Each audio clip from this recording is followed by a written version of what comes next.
आपल्या सगळ्यांना हिंदू नवीन वर्षाच्या अगदी मनापासून शुभेच्छा. आपल्याला सुद्धा शुभेच्छा सर. तर तुम्हाला देखील खूप साऱ्या शुभेच्छा. हो हो हो, नाही, सेम टू यू सर. धन्यवाद. गुरुप्रसाद. बोलू शांत.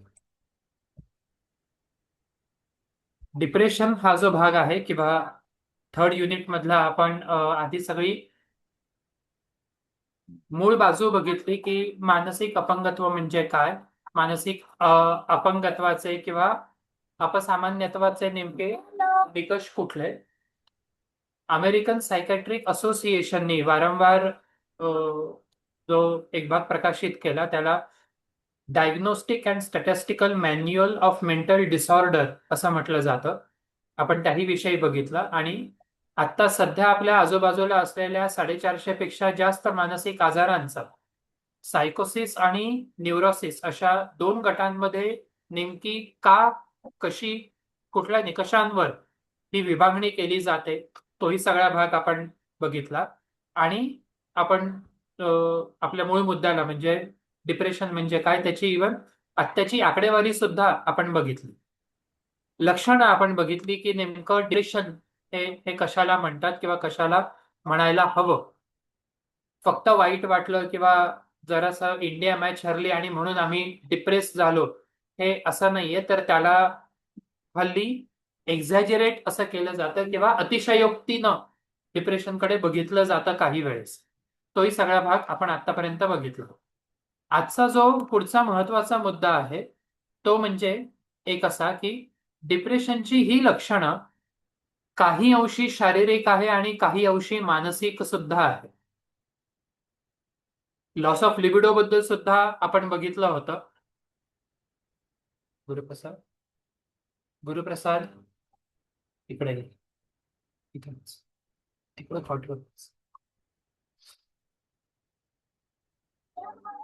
म्हणजे हे मनोशारीरिक आजारांचाही संबंध इथे आहे. अपॅरेंटली ऑफकोर्स हे मूड डिसऑर्डर मध्ये येतं. म्हणजे हा मुद्दा का बरं समजून घ्यायला हवा आपण आणखीन विशेषतः कारण योगाच्या माध्यमातून जेव्हा आपण आसनांचा विचार करतो, आसनांच्या निमित्तानं शरीर आणि मन जोडलं जाणं, योग हा जो शब्द आहे तो युज धातूपासून बनलेला आहे. युज म्हणजे जोडणं. शरीर आणि मन किंवा मनाच्या वेगवेगळ्या अशा प्रक्रियांना जोडले जाण्याची जी प्रक्रिया आहे त्याला योग असं म्हणतात.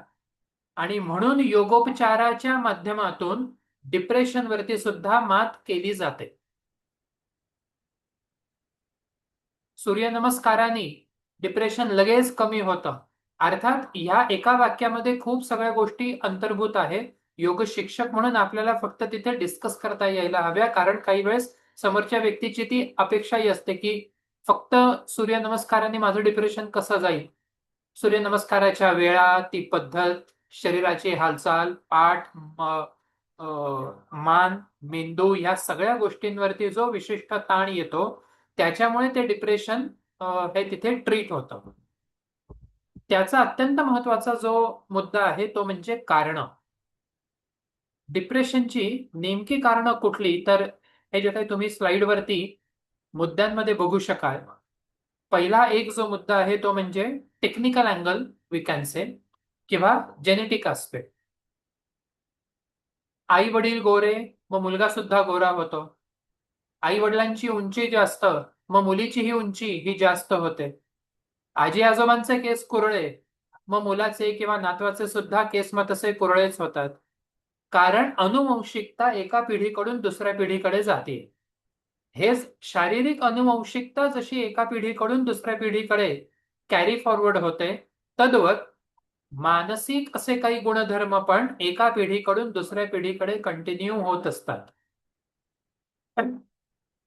आई वडिलांचा, आजी आजोबांचा स्वभाव जर का शांत असेल तर मुलाचा किंवा नातवंडांचाही स्वभाव शांत स्वरूपाचा असतो. घरात आत्या, मामा, अन्य कोणी जर का तापट असतील तो गुण आपल्याला पुढे कुठेतरी दिसून येतो. तसंच घरामध्ये एखाद्या व्यक्तीला जर का डिप्रेशन झालेलं असेल तर शक्यता आहे पुढच्या पिढ्यांमध्ये ते डिप्रेशन होण्याची शक्यता वाढते. होतच असं नाही, पण शक्यता तिथे वाढते. दुसरा अत्यंत महत्वाचा मुद्दा, आपल्या मेंदूमध्ये काही रासायनिक संप्रेरके, त्याला न्यूरोट्रान्समीटर्स असं म्हणतात. डोपामाइन आहे, एंडॉर्फिन आहे, एपिनेफ्राईन आहे, वेगवेगळी आहे. आणि या वेगवेगळ्या न्यूरोट्रान्समीटरचं काम हे वेगवेगळं असतं.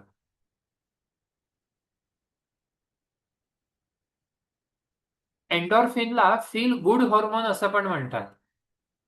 हास्यजत्रा किंवा कपिल शोचे सिरियल्स बघून, एपिसोड्स बघून आपल्याला हसू येतं, कारण तेव्हा आपल्या मेंदूतून ते एंडॉर्फिन नावाचं न्यूरोट्रान्समीटर सिक्रीट होतं, स्त्रवतं ते. त्याच्यामुळे काही जोक झाला, आनंदाची काहीतरी बातमी, वस्तू किंवा काही असं बघितलं की आपण नकळतपणे स्माईल करतो. त्याची ही मेंदूची बाजू. काही जणांमध्ये तो जो काही सातत्यानं ताण आलेला असतो, भीती, चिंता, वेगवेगळ्या गोष्टी असतात, त्याच्यामुळे हे स्त्रवणच तिथे थांबतं. त्याच्यामुळे ही लोक उदास असतात. बायोलॉजिकलचाच आणखीन एक पार्ट, पूर्वीच्या अडाणी आई वडिलांनी किंवा आजी आजोबांनी, आधीच्या पिढ्यांनी असं सांगितलं की लग्नानंतर जर का घरामध्ये गोड बातमी आहे असं समजतंय, तर घरातलं वातावरण सुद्धा आता शांततेचं ठेवा आणि प्रसन्नतेचं ठेवा. त्या गर्भवती स्त्रीची काळजी घ्या, हे अडाणी लोक आधी सांगत होते. कारण त्याचं असं आहे, त्या प्रेग्नन्सीचा किंवा डिलेव्हरीचा त्या आईवरती जर का ताण येत असेल आणि त्या मानसिकतेमध्ये जर का ती आई त्या बाळाला फीड करत असेल, स्तनपान करत असेल, त्या स्तनपानातून डिप्रेशनचा संस्कार होत असतो. मॉडर्न टर्म्समध्ये त्याला पोस्टपार्टम डिप्रेशन असं म्हणतात. कल्पना करा की एक आई आहे, 3 महिन्याच्या मुलाला ती अंगावर घेऊन पाचतीये आणि सातत्यानं काळजी आहे आता पुढे कसं होईल. आर्थिकतेच्या बाबतीत असेल किंवा कौटुंबिक एखादे ताण असतील, एक्सपेक्टेड चान्स होता, अनएक्सपेक्टेड चान्स होता, delivery, wanted child, unwanted child वगैरे वगैरे काही, कधीतरी कन्सर्न वाटणं इट इज डिफरंट. पण त्याच नकारात्मक मानसिकतेमध्ये जर का ती आई स्तनपान करत पाजत असेल त्या बाळाला, त्याच्यातून त्या बाळामध्ये डिप्रेशनचे ट्रेट्स पुढे डेव्हलप होऊ शकतात, असं रिसर्च स्टडीज हे सांगतात. आणखीन काय होतं की आपल्या मेंदूला इथे वरती उजव्या बाजूचा जो भाग आहे त्याचं कामच असं आहे नकारात्मकतेवरती विचार करणं. डाव्या बाजूचा जो भाग आहे त्याचं डिव्हिजन, डिपार्टमेंट, सेक्शनच असं आहे सकारात्मक बाजूंवरती विचार करणं. मुळात आपल्यामध्ये दोन्ही गोष्टी आहे.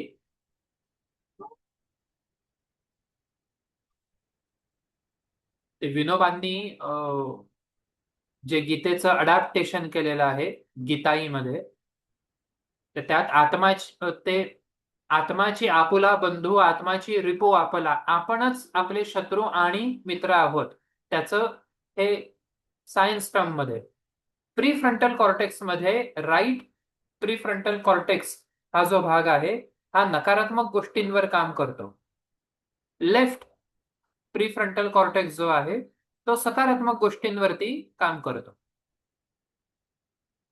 जन्माच्या वेळेस, सिझेरियन असताना, फोरसेप लावून, किंवा जन्मानंतर, किंवा नंतर आणखीन कुठल्याही प्रकारे ताणतणावानी आत मेंदूमध्ये अशा काही रचना बदलतात आणि माणूस अधिक नकारात्मक होत जातो. परिणामी तो डिप्रेशनकडे वळतो. समोर चांगलं असून सुद्धा ते त्याला चांगलं दिसतच नाही. त्याला काहीतरी दोष, अडीअडचणी असंच काहीतरी दिसतं. ते 10वी-12वीच्या पालकांच्या बाबतीत अनेकदा जसं गमतीनं म्हटलं जातं की ज्याला 95% मिळाले तो उदास असतो, 96 का नाही मिळाले म्हणून चक्क 1% कमी झाला, अरे बापरे. आणि बाजूच्या घरामध्ये 70% मिळवणारा पार्टी करत असतो. तो याची समजूत घालतो की बाबा रे, तुला 95 मिळाले, तू आनंद कर, कारण की माझी लहान बालवाडीपासूनची टोटल 95% होणार नाही. आपण कसं बघू हे फक्त मानसिकतेचाच संबंध आहे असं नाही, ब्रेन स्ट्रक्चर सुद्धा तेवढंच महत्वाचं आहे. एकमेकांना पूरक आहे या गोष्टी.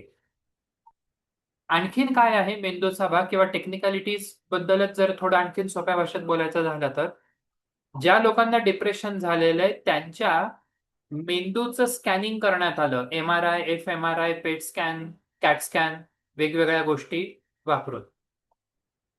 आणि असं समजलं की ज्यांना डिप्रेशन होतो त्यांच्या हिप्पोकॅम्पसमध्ये काहीतरी बिघाड असतो, अडचण असते. हे कॉमनली ऑब्झर्व्ह झालं किंवा पॉझिटिव्ह कोरिलेशन असं लक्षात आलं. हिप्पोकॅम्पसमध्ये जर काही बिघाड असेल तर डिप्रेशन होतं. ज्यांना ज्यांना डिप्रेशन होतं त्यांच्या हिप्पोकॅम्पस नावाच्या या भागात काहीतरी बिघाड आहे. आता हा हिप्पोकॅम्पस करतो काय? Hippocampus it works for storage of long term memories. दीर्घकाळाच्या स्मृती साठवण्याचं काम हे हिप्पोकॅम्पस करत असतो. ह्याच्यामध्ये जर का गडबड झाली तर होतं काय, माणसांना आठवतं, दीर्घकाळाचं जुनं आठवतं, पण सकारात्मक काही आठवत नाही, फक्त नकारात्मकच आठवतं. आमक्यानी कसा अपमान केला होता, मग तेव्हा आमचं नुकसान कसं झालं होतं, मग त्यावेळेस आमचं कसं चुकलं होतं, ते आम्हाला असं का बोलले, मग माझा तो एक निर्णय कसा चुकला, अजूनही मला त्याचं शल्य आहे, गिल्ट आहे, अमुक तमुक तमुक. 10 वर्षापूर्वी झालेल्या गोष्टी अजूनही त्याच धरून ठेवायच्या. मग मूळ मुद्दा असा आहे की ते एकदमच विसरून जायचं का, असं पण नाही, पण मधल्या काळात ज्या काही चांगल्या सकारात्मक झालेल्या गोष्टी असतात त्या यांना आठवत नाही, त्या तेवढ्या लक्षात राहत नाही. केवळ जेवढं नकारात्मक आहे तेवढंच लक्षात राहतं. हा विचारांमधला जो दोष आहे पर्यायानं तो हिप्पोकॅम्पसमुळेच असतो.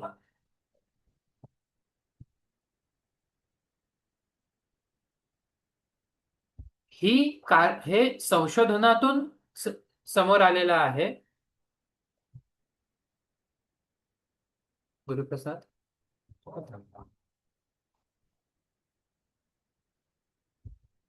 हा एकूण सगळा बायोलॉजिकल अँगल आतापर्यंत आपण डिस्टर्ब केला. दुसरा आणखीन एक भाग असा, सर्दी सर्दी असलं की ताप खोकला असतो, हे एकूण जसं कोमॉर्बिडिटी मागच्या वेळेस आपण डिस्कस केलं तसंच sleep disturbance it also leads to eating disorder and mood disorder.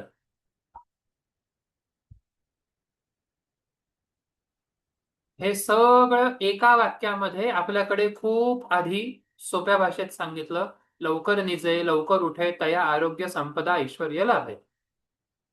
योगिक जीवनशैली आपल्याला हेच सांगते. फक्त आसनं म्हणजे योग आहे असं नाही. 10-10:30 झोपणं, 5-5:30 उठणं म्हणजे विज्ञानाने सांगितलेलं 6 ते 7 तासाची आदर्श झोप, ती सुद्धा याच्यामध्ये होते.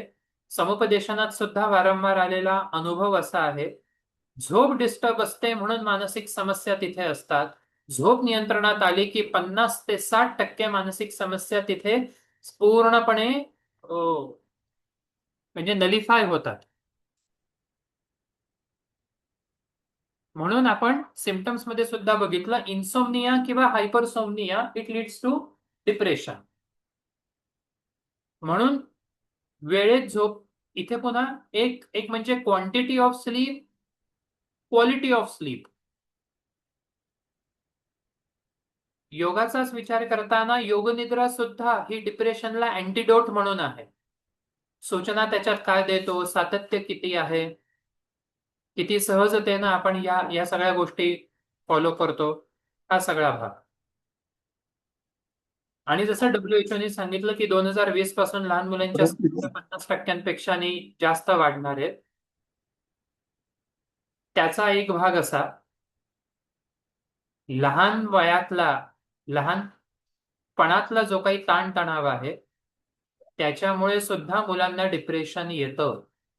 ते शैक्षणिक असेल किंवा कौटुंबिक ताण असेल. कहाणी घर घर की सारखं प्रत्येक घरी काही ना काहीतरी वाद विवाद किंवा मतभेद नक्की असणार. काही वेळेस अशा फोडणीनं चव पण येते. मुद्दा तो नाहीये. मुद्दा हा आहे लहान मुलांसमोर किती वाद घातले जातात, कुठल्या प्रकारचे, कुठल्या भाषेत. त्याचा परिणाम म्हणून त्या मुलांमध्ये मग पुढे डिप्रेशन येतं. आणखीन पालकत्वाचा संबंध हा कसा येतो आता. अगदी बेसिक इथे 2 मिनिटासाठी पालकत्व जरी सोडलं आणि आपण आपल्या प्रोफेशनल लाईफचा जरी विचार केला. बॉसने मला काहीतरी काम सांगितलंय, मी ते काम केलं आणि त्याच्यावर जर माझा बॉस मला ऍप्रिसिएशन करणार नसेल, मग तिथे माझी चिडचिड होते, मी अपसेट होतो. इतकं सगळं काम करतो पण हा बॉस 2 चांगले शब्द काही बोलत नाही. इथून पुढे जाऊ दे, हे काम नको करायला किंवा नाईलाजानं करू. पण केलेल्या कामावरती जर ऍप्रिसिएशन मिळत असेल तर मग तिथे ती आवड, ती गोडी निर्माण होते, ती नाती विकसित व्हायला सुरुवात होते. हेच तत्व लहान मुलांच्या बाबतीत पालकत्वाच्या भूमिकेतूनही लागू आहे. आणि म्हणून जॉन बॉलबॉय यांनी अटॅचमेंट थेअरी सांगितलेली आहे. आई वडिलांच्या स्पर्शांमधून मुलांना प्रेम, वात्सल्य, आपुलकी, आधार या सगळ्या गोष्टी तिथे मिळत असतात. लहान वयामध्ये आई वडिलांचा स्पर्श हा मुलांसाठी अत्यंत महत्वाचा आहे. Secure attachment to parental figures in order to resistant to depression and even in anxiety. जितकं लहान मुलांना आपण आपल्यापासून लांब करू ह्या वाढीच्या वयामध्ये, नेहमी त्यांना उशाशीच ठेवायचं किंवा अगदी मामाच बॉय करायचं असंही त्याचा अर्थ नाही. पण निदान त्या पहिल्या 5, 6, 7, 8 वर्षांमध्ये ते मूल एकटं नाही, आई वडील त्याच्या सोबत आहे, हा आधार तिथे व्यक्त होणं किंवा कम्युनिकेट होणं हे फार महत्वाचं आहे.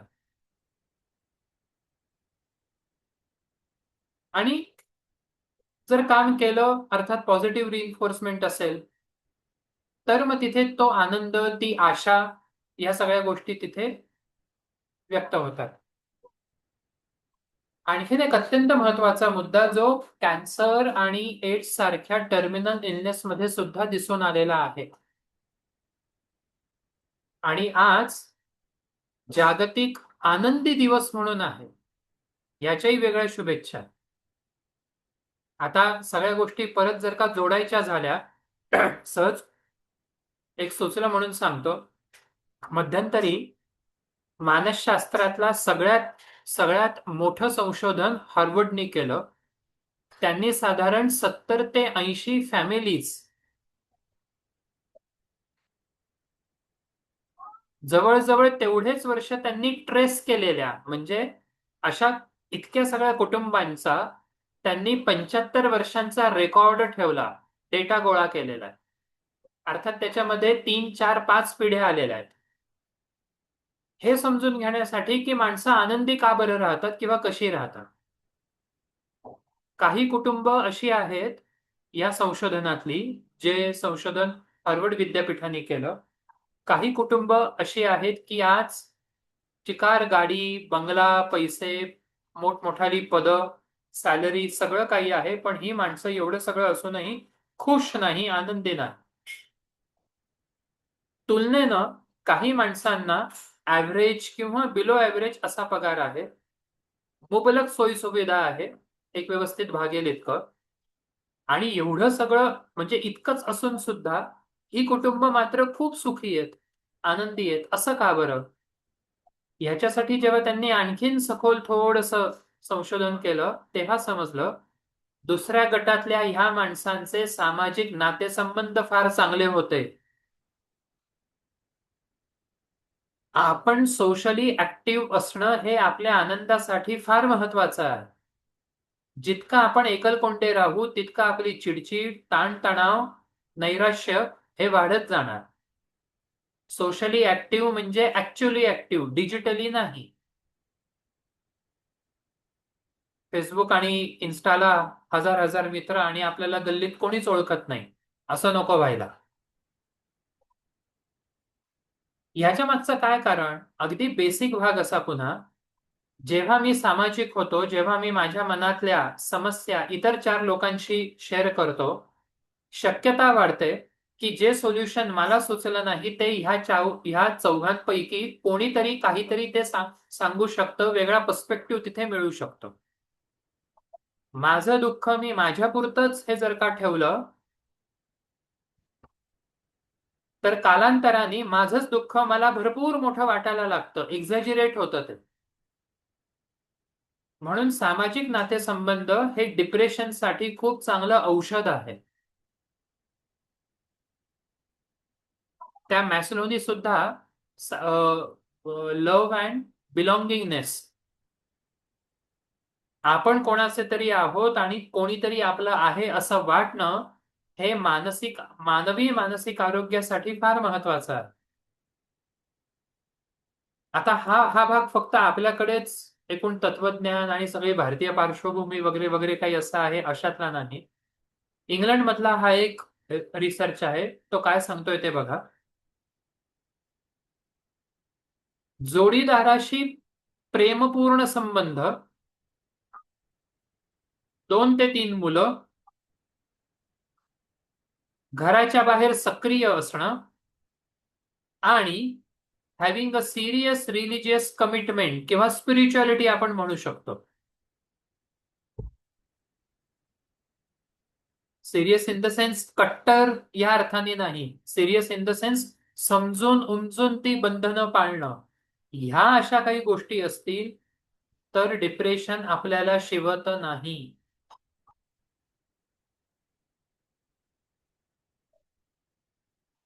एक व्यक्ती वय वर्ष 36 ला मोजक्या माणसांसोबत अविश्वास आणि दगाफटका होणार हे माहिती असताना काही बंधनं होती म्हणून आपल्या 9 वर्षाच्या मुलाला सोबत घेऊन त्या शत्रूकडे गेली. तिथे काहीतरी मनाविरुद्ध झालं, रिॲक्शन झाली आणि आपल्या त्या 50, 60, 70 लोकांना 3.5 लाख लोकांनी तिथे घेरलेलं. अशा परिस्थितीत एक व्यक्ती 3-3 महिने शांत बसून राहते. एक मार्ग सुचतो, नियोजन होतं आणि एक सुई न वापरता ही व्यक्ती आपल्या 9 वर्षाच्या मुलाला आणि इतर 60 लोकांना घेऊन सुखरूपपणे बाहेर पण पडते. शिवाजी महाराजांना काय ताण आलेला असेल आग्र्यामध्ये असताना.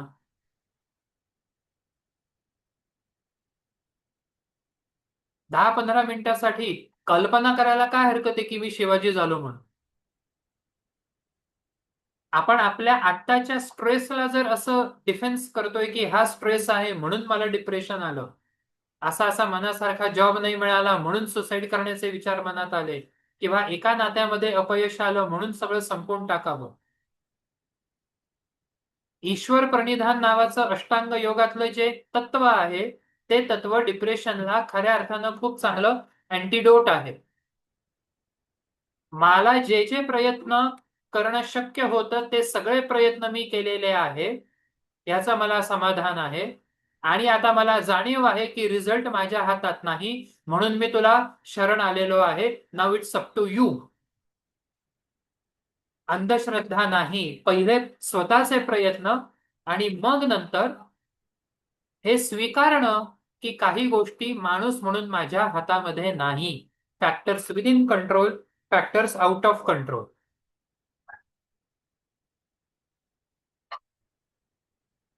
म्हणून गंधार सरांनी सांगितलेली ही कन्सेप्ट खूप चांगली आहे की फक्त योगासनं म्हणजे योग असं नाही, तर योगिक जीवनशैली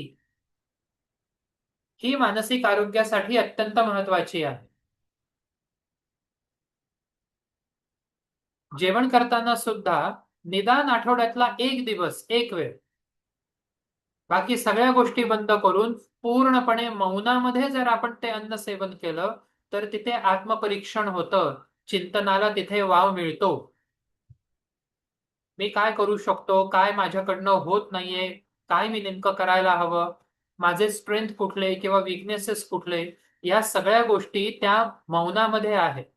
प्रत्याहार हे तिथे येतं.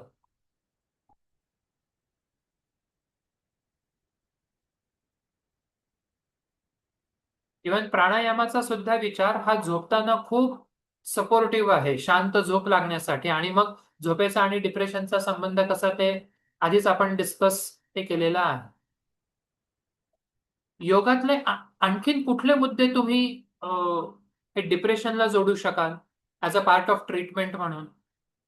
कारण काही वेळेस असाही प्रश्न येतो, जरी हा पेपर मानसशास्त्राचा असला तरीही योगशास्त्रामध्ये मानसशास्त्र करतोय, म्हणून नैराश्य म्हणजे काय आणि नैराश्यावरती योगोपचार सविस्तर स्पष्ट करा, असा प्रश्न हा सायकोलॉजीच्या पेपरमध्ये आलेला आहे. एक्झाम हॉलमध्ये काही स्टुडंटला ते टिपिकल मेंटल सेटनी मग असं होतं की योगोपचार तर वेस्टर्न सायकोलॉजीमध्ये तन्मय जोशींनी कधी शिकवलंच नाही. तन्मय जोशींनी योगशास्त्र शिकवलं नाही, पण बाकीचे 3 सेमिस्टर तर आपण योगशास्त्र शिकलोय. मग तिथे योगोपचाराचा आणि इथला मानसशास्त्राचा असा संबंध आपल्याला तिथे लावता येणं आवश्यक आहे. सो अजून काय सांगाल तुम्ही? Yes, over to you. Sir आहार येईल त्याच्यात.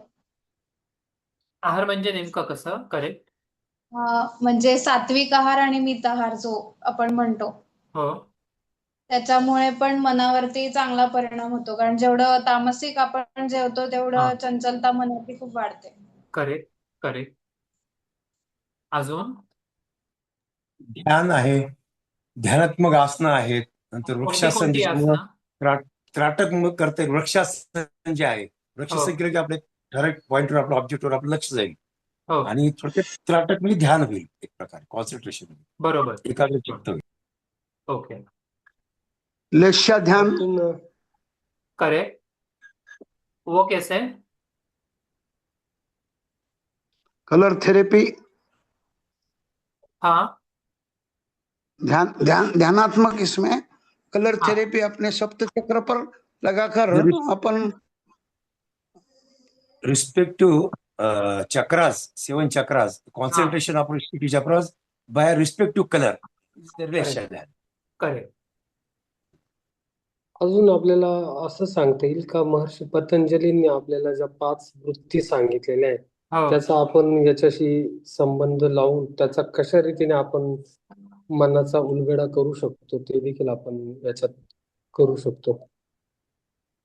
म्हणजे नेमकं कसं? अं, उत्तर जर का लिहायचं झालं तर हा, श्वेता. तर संतोष पण येईल. जे माझ्याकडे आता आहे ते त्याचं काय म्हणतात, त्याच्यात संतोष राहणं, त्याच्यातच आपण खुश राहणं, त्या समाधान. गोष्टी आहेत त्यांचाच वापर करणं, आता आहे त्या परिस्थितीत बरोबर. सुखी राहणे, स्वीकारणं, accept ते करणे. ऍक्सेप्ट हो करणं. हो हो, तर मला वाटतं योग निद्रा खूप उपयोगी राहील ह्या अशा पेशंटसाठी.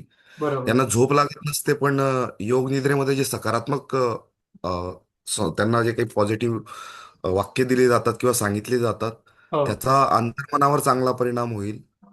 आणि हे जे काही त्यांच्या मनामध्ये द्वंद्व चालत असतं सतत कोणत्याही परिस्थितीचं, ते थोडं कमी होण्यामध्ये मदत होईल, किंवा विचारांचा जो गोंधळ असतो करेक्ट, तो कमी होण्यासाठी चांगला उपयोग होईल. बरोबर. ओके, प्रणवोपासनेचा पण चांगला उपयोग होईल. ओंकार जप. हा हा, बरोबर. फडके मॅडम. सर, मैत्री करुणा मुदितोपेक्षाणाम सुख दुःख पुण्य पुण्य बरोबर. क्षणाम भावनाश्चित्त प्रसादनम. हम्म. तर त्या योगाने पण आपण म्हणजे मन स्थिर होतं, प्रसन्न होतं. हो आणि हे या 4 गोष्टी आपल्याला सततच अनुभवायच्या असतात, तर त्याच्यात आपली मग पॉझिटिव्हिटी राहते, स्थैर्य राहतं, हो, आपण अफेक्ट नाही होत. Correct correct. Shilpa madam. Sir, sir भ्रामरी प्राणायाम त्याचा पण चांगला उपयोग होतो. त्याच्या स्पंदनाने हा हा, भ्रमराच्या स्पंदनाने तो आपल्या कसा काय? मेंदूमध्ये तो कसा काय? एकाग्रता. मेंदूमध्ये ते म्हणजे त्या स्पंदनाचा इफेक्ट होतो. हो. त्याच्यामुळे ते हॅपी हॉर्मोन्स सिक्रेट होतात तर हा, हॅपी हार्मोन्स सिक्रेट होतो. बरोबर. असे मुद्दे आणि निदान सर 1 मला किंवा 2 लाईन मध्ये जर का त्यांचं स्पष्टीकरण असेल तर तिथे खरंच खूप इफेक्टिव्ह होईल ती आन्सर शीट. सर हो मला सुदेश. थोडंसं वेगळं विचारायचं आहे याच्यामध्ये. हो, बोला बोला. सर म्हणजे आता योगचा आपण जे काही आता मुद्दे आपण म्हटले, तर हे सगळे मुद्दे म्हणजे माझ्या बाबतीत तरी मी म्हणेल असं की हे आपण वाचतो आणि मग ह्या आसनाचा हा फायदा आहे, ध्यान केल्याने हा फायदा होतो, तो फायदा होतो. हो. पण अनुभव जो आहे, मूळतः अनुभव हा मिळत नाही. बऱ्याच वेळेला जो इफेक्ट आहे, मला असं वाटतं तो प्लेसिबो इफेक्ट असतो. हा हा म्हणजे मी समोरच्याला जेव्हा बोलतोय की हे केल्याने हे होतं आणि मी ते त्याला कसं हो. पटवून देतो, तो हो. कुठेतरी तो प्लेसिबो इफेक्ट असतो. म्हणजे मी आज जिमला जायला चालू केलं की मला संध्याकाळी आल्यानंतर वाटतं माझे बायसेप फुगलेत. हो. म्हणजे nowhere it has made any change, but it is more of a placebo effect. Correct. आणि म्हणजे मला असा प्रश्न पडतो की फक्त ह्या सगळ्या ज्या गोष्टीतून एक आहे की एक मूळ स्वभाव आपण ज्याला म्हणतो, म्हणजे बऱ्याच वेळेला असं म्हणतो की स्वभावाला औषध नाहीये.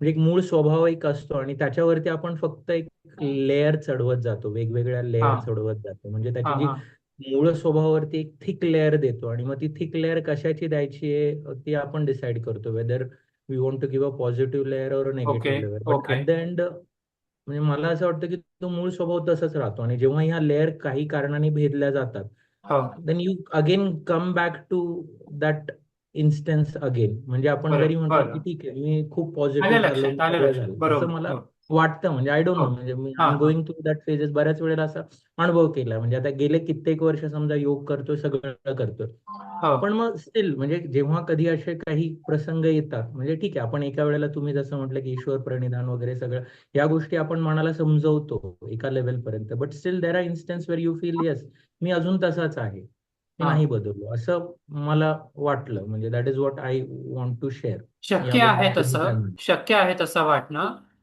त्याचं कारण एक असं आहे,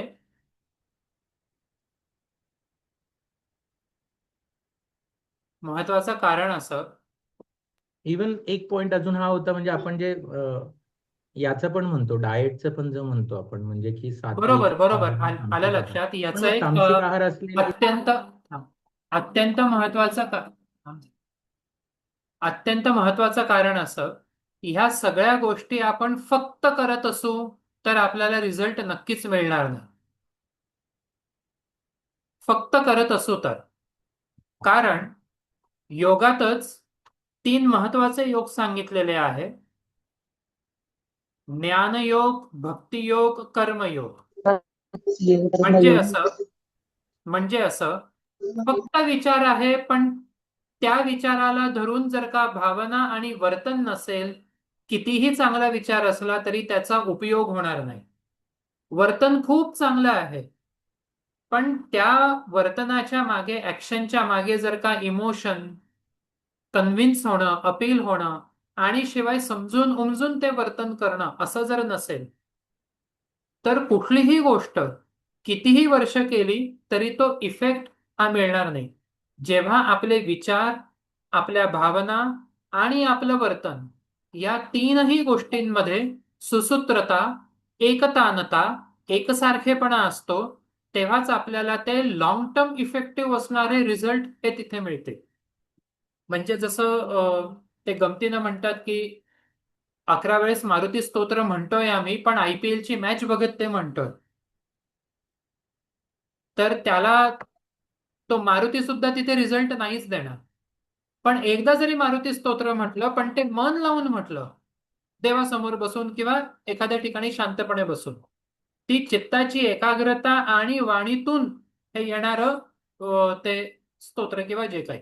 मूळ मुद्दा असा, म्हणजे जो भाग तुम्ही आता विचारला, आणि हाच भाग योगा बेस्ड काउन्सिलिंग मध्ये आहे. म्हणून फक्त योगासनं करा असं सांगितलं आणि डिप्रेशन बघा कमी झालं असं नाही होणार. योगासनांनी डिप्रेशन नक्की कमी होतं, पण ते योगासनांनी का बरं होतंय? याचं ते स्पष्टीकरण सुद्धा योग शिक्षकाला देता येणं आवश्यक आहे. शिवाय समोरच्या त्या व्यक्तीला, विद्यार्थ्याला समजून घेणं, unconditional acceptance, active attentive listening, ह्या मानसशास्त्रातल्या, समुपदेशनातल्या जी बेसिक कौशल्य आहे त्यांचा उपयोग करून जर का योगासनांचं महत्व किंवा तो भाग जर सांगितला तर त्या क्लायंटमध्ये आपल्याला इफेक्टिव्ह रिझल्ट तिथे दिसतील. योगासनांमध्ये काही दोष आहे अर्थात, असं नाही, पण त्या आसनांना विचारांची आणि भावनेची जोड ही तेवढीच महत्वाची आहे.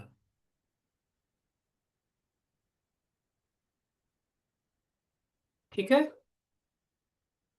पण मग सर याच्यामध्ये मला म्हणजे माझा पॉईंट तो तुम्ही जो म्हटला ठीक आहे, काही अंशतः तो उत्तरित आहे.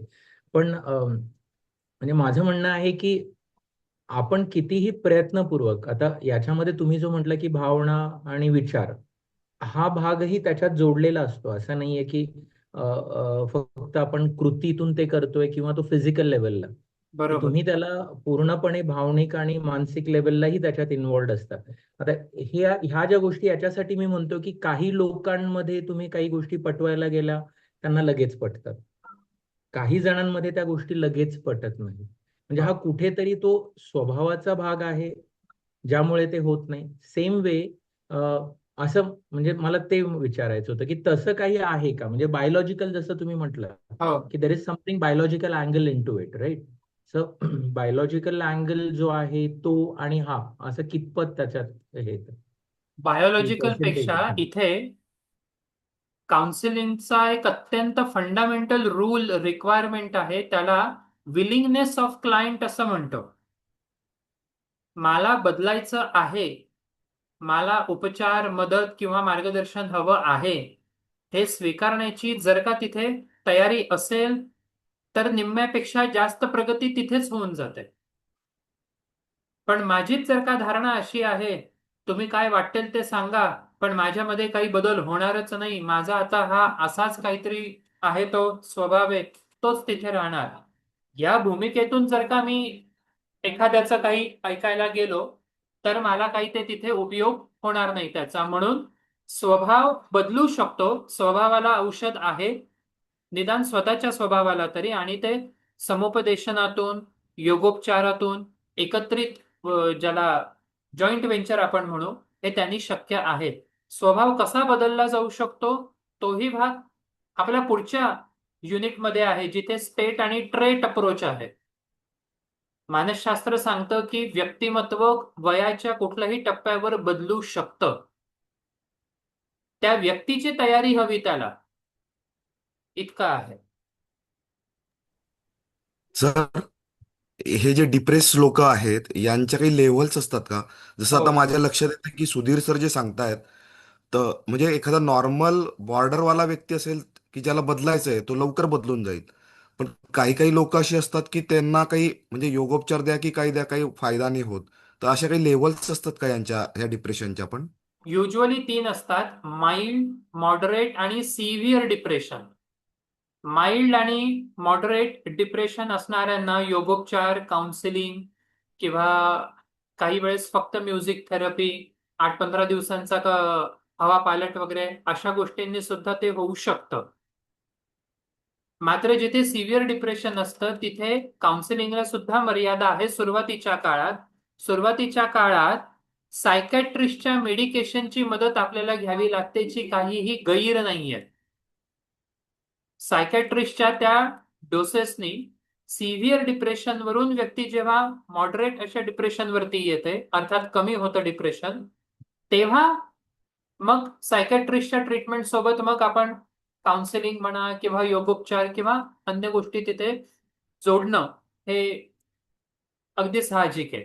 म्हणजे जसं उन्हाळ्यामध्ये आता एकदम चक्कर आल्यावरती तिथे खूप काहीतरी आयुर्वेदिक आणि असं काही हे नाही, तिथे पहिले ORSच पाणी आणि काय ग्लुकॉन डी वगैरे ते सगळं झालं, अर्ध्या एक तासाने तो माणूस एकदा स्टेबल झाला, मग पुढचा विचार करू शकतो आपण की ते ॲलोपॅथी द्यायची आहे, आयुर्वेदिक हे करायचंय, होमिओपॅथी करायचंय, की फक्त वाळ्याचं पाणी अजून 2 ग्लास पाजायचं.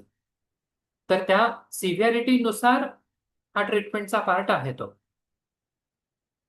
पण होऊ शकतं. It is completely 100% curable depression. स्वभाव बदलतो तिथे माणसाचा. उदास असलेला स्वभाव हा अगदी ॲव्हरेजला किंवा आनंदी स्वभाव होऊ शकतो. Sometimes it may take some time. Sirji, I think everybody knows yoga is a mastery upon the mind. Everything depends on the mind situation, what बरोबर. mind thinks. Chitta, so that chitta, very Oh. rightly noted in the yoga text, chitta vritti, that the Phalke told, chitta prasadanam. Yes, absolutely right methods. Absolutely. You make your mind fresh, prasanna. Correct. Prasanna And mane indriya atma. absolutely. And another That is important word, 100% useful. correct. And another important word which means Patanjali Rishi has also frequently highlighted in all the Yoga Sutras, that is abhyas. Consistent practice, it is important to work on your mind. It is not like, कारण 4-6 महिने 4-6 वर्ष upset असलेल्या गोष्टीवर एक तासाच्या गप्पा मारून किंवा 2 गोळ्या घेऊन लगेच कसा काय बदल होईल. तिथे आपल्याला सुद्धा सातत्यानं काम करत राहणं हे आवश्यक आहे. आणि जेव्हा स्वभावाचा भाग येतो, हे आपण थोडंसं 4थ्या युनिटमधलंच डिस्कस करतोय. हे काही विषयांतर होतंय असं नाही. स्वभाव होतो म्हणजे नेमकं तरी काय होतं. अल्पोर्टनी ट्रेड बद्दल सांगितलंय 4थ्या युनिटमध्ये. Repetition of thought it becomes action. तिकडे ऐक. Repetition of thought it becomes action. Repetition of action it becomes habit. And repetition of habit, it becomes the trait or your nature. त्याच्यामुळे जेव्हा एखाद्या विशिष्ट मुद्द्याला हेतूला धरून 2 महिने 4 महिने 6 महिने सातत्यानं आपण काहीतरी करू, तेव्हा तो स्वभाव बदलेल. फक्त 1 महिना योगाचा सकाळी 6 ते 7चा एकच तो क्लास केला आणि मग पुन्हा जर का मिसळच खायला जाणार असू आपण रोज, तर मग आपण कसं म्हणायचं की योगाने वजन कमी झालं. त्या 1 तासाच्या रोजच्या सरावासोबत आपल्याला इतर गोष्टींचं सुद्धा पथ्य पाळणं आहे. तेव्हा 1 महिन्याने मग आपण बघू शकतो की 4 किलो 5 किलो 6 किलो वजन कमी झालेलं आहे, हातपाय मोकळे झाले, गुडघेदुखी कमी झाली. तसं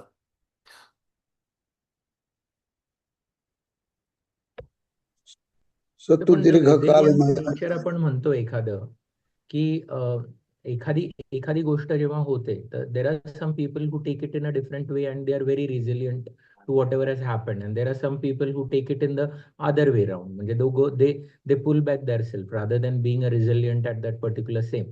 तर मग हे का असं का होतं? Why this happens? ह्याचं सब्जेक्टिव्ह म्हणजे असं उत्तर देणं खूप वेग आहे. काही लोक म्हणजे नेमकं कोण, कुठला इन्सिडेन्स आहे, कुठला अप्रोच आहे, हे सब्जेक्टिव्ह टू कॉन्टेक्स्ट असं आहे. त्या व्यक्तींची मानसिकता तशी आहे, तो त्यांचा दृष्टिकोन तसा आहे. तो विशिष्ट दृष्टिकोन बदलायला ते आता काही कारणानं तिथे तयार नाही, म्हणून त्यांच्यामध्ये बदल दिसत नाही. तो बदलला जाऊ शकतो हे काउन्सिलिंग आणि योगोपचारांनी, इतकं मात्र नक्की. ओके. आता हा जो पुढचा मुद्दा आहे तो एक आपण बघू. डिप्रेशन नंतर सिलेबस मधला महत्वाचा पॉइंट येतो, तो म्हणजे फ्रस्ट्रेशन. हल्ली जे रोज आपलं होतं ते.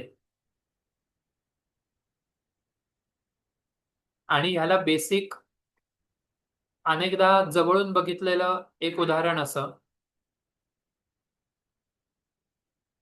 हा जो सुरुवातीचा पॉइंट आहे ग्रीन डॉट स्टार्टिंगचा, आपण नाशिकहून सकाळी 6 वाजता निघालोय पुण्याला जायला.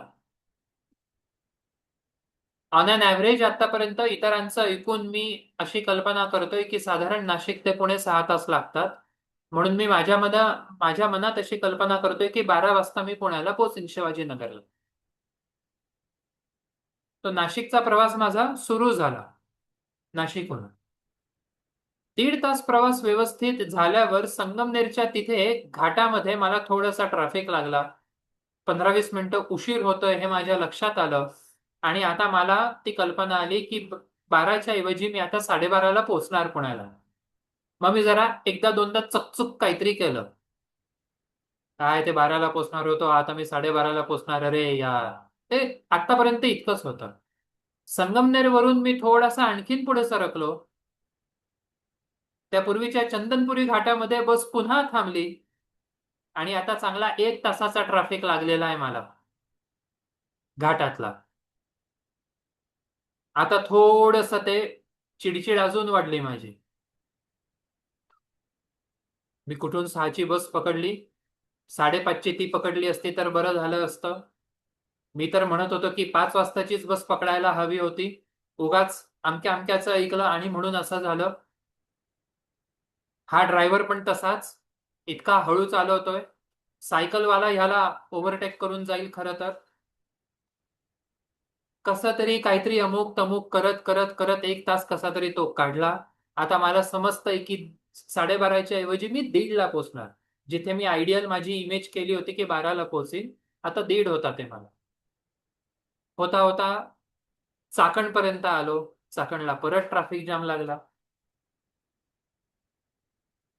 आता मात्र ते बाहेरचं टेम्परेचर बसमध्ये पण दिसायला लागलं. मग ती चिडचिड, आरडाओरड. आतापर्यंत फक्त घरातल्यांवरती होता आणि स्वतःवरती होता. आता लगेच ते गव्हर्नमेंट वरती आलं. नाशिक पुण्याचा रस्ता मला काही या जन्मात नीट बघता येणार नाहीये. सगळ्या पक्षाची सगळी लोक अशीच. लोकसभा असू दे किंवा विधानसभा असू दे, हा रस्ता कधीच बदलणार नाही. ट्रेन तर माझ्या नशिबातच नाहीये नाशिक पुण्याची. ते मनमाडची लोक पळवतात अमुक तमुक. बरं, ह्या सगळ्यामध्ये आणखीन चिडचिड कधी होते माझी, की माझी चिडचिड होतीये पण बाजूचा फोनवरती गुलू गुलू कोणाशी तरीच बोलतोय निवांतपणे, त्याला त्याचं काही सोयरसुतक नाही. अपार्ट फ्रॉम जोक, इथे होतंय काय, मला समजतंय की मी पुण्याला पोहोचणारच आहे. पण मला ज्या वेळेला पोहोचायचं होतं किंवा मी जे ठरवलं होतं त्या वेळेला मी पोहोचत नाहीये. आता चांगला 2-2.5 तास उशीर होतो. Frustration is the reaction recognizing the obstacles in achieving the goal. माझं जे उद्दिष्ट आहे त्या उद्दिष्टांपर्यंत पोहोचण्यामध्ये जे वारंवार अडथळे येतात त्याच्यामुळे मी अस्वस्थ होतो, स्वस्थ राहत नाही.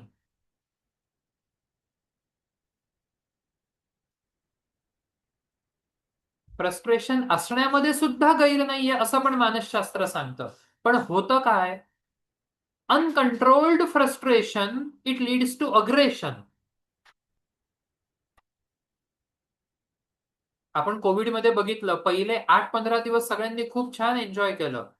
व्हॉट्सअप बघून, रामायण बघून, महाभारत बघून, शक्तिमान बघून, आणखीन काय काय काय काय करू. त्याच्यानंतर जेव्हा ते सहन होत नव्हतं, पोलीस ऑफिसर्स वरती लोक धावून गेलेले, हल्ले झालेले. ते आतलं फ्रस्ट्रेशन की जॉब नाहीये, पैसा नाहीये, हे करता येत नाही, ते करता येत नाही, मग तुम्ही आम्हाला कुठे जाऊ देत नाही. पोलिसांचे हात कापले गेलेले त्या ट्रॅफिकचे नियम पाळण्याच्या नादात. Uncontrolled frustration it leads to aggression. ह्या फ्रस्ट्रेशनला सामोरं जात असताना किंवा या फेज मधून जात असताना ज्या 4 अवस्थांचा आपला भाग येतो ते सविस्तरपणे उद्या आपण बघू.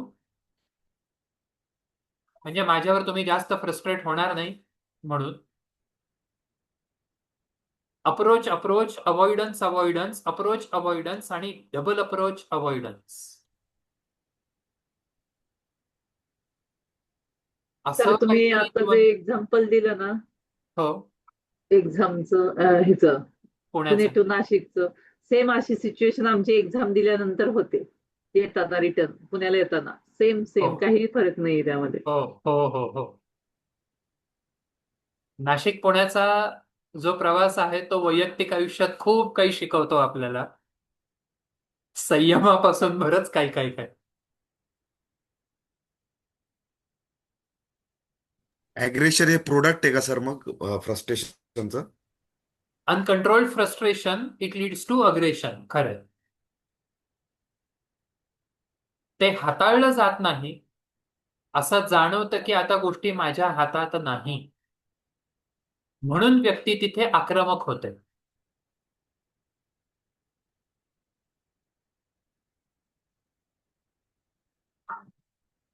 हे 4 कॉन्फ्लिक्ट्स आणि 4th युनिटचा पार्ट तो आपण उद्या संध्याकाळी डिस्कस करू 7:30 ला 8:30 वाजता. सॉरी.